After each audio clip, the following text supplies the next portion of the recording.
Many Western spies inside Russia had been captured or killed.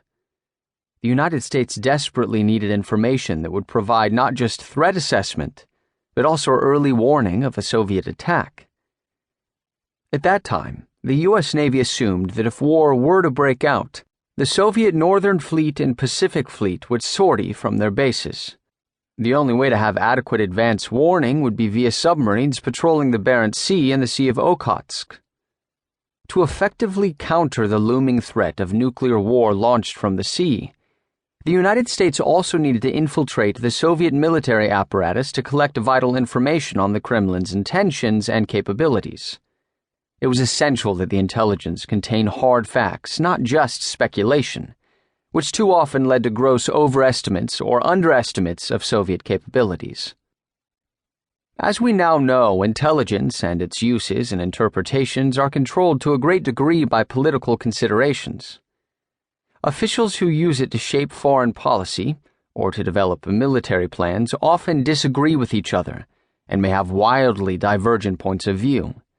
Their disagreement may not be over what the intelligence shows, but rather over what it means.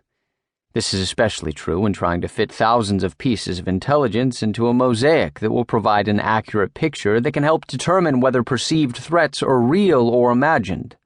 Troop and ship movements or activity at missile sites might presage an attack. Then again, they might not. Intel collection systems vary in their ability to perform. Relying on human intelligence or HUMINT has severe limitations. Spies may not be able to obtain certain types of technical data or to understand complex weapons and delivery systems. Reconnaissance aircraft and satellites, as well as ships outfitted for spying, are capable of photographing or watching ICBM tests with infrared sensors to measure heat from rocket engines or with radar to track flight paths. Such information is essential, as targeters have to know if an ICBM can be intercepted or attacked at its ground-based site, or onboard a ship before it's launched. But spy planes are easy to track on radar, and spy satellites can't always be where they are needed. And surface spy ships can't enter Russian territorial waters to collect intelligence. It takes a submarine to do that. For the United States, collecting intelligence on the Soviet Navy became a top priority, a major part of which consisted of U.S. attack submarines finding and then trailing Russian missile-firing subs in their operating areas to learn in advance what the Soviets planned to do and what they could do with what they had. Collecting this intelligence was a mission for which U.S. nuclear-powered submarines, with their inherent stealth and almost unlimited underwater endurance, proved the perfect tool. Moreover, by the time nuclear submarines joined the fleet, the Navy had already been operating in Soviet-controlled waters for several years. U.S. submariners knew the environment in which they were operating, and they knew how the Soviet Navy itself operated. Now, with the advantages offered by nuclear submarines, the United States had an intelligence-gathering capability that could function unseen and undetected to assess the Soviet Navy's strengths and weaknesses.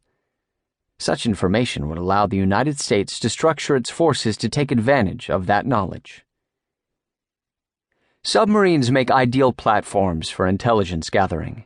After all, a sub's principal characteristic is stealth, which it uses to infiltrate a denied area, a harbor, say, or naval base, where it can watch, listen, and collect information without being seen or heard.